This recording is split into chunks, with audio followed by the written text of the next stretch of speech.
আনন্দ প্ৰকাশ কৰিলোঁ যে আমি ভূপেনদাৰ মানুহে মানুহৰ বাবে শীৰ্ষক গীতটি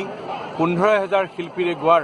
আমাৰ যি প্ৰতিশ্ৰুতি আছিল সেয়া এটা বিশ্ব অভিলেখ গঢ়াৰ যি প্ৰয়াস কৰিছিলোঁ তাৰ বাবে ইতিমধ্যে আচলতে 15,000 মানুহ হ'লহেঁতেন বন্ধ হেতুকে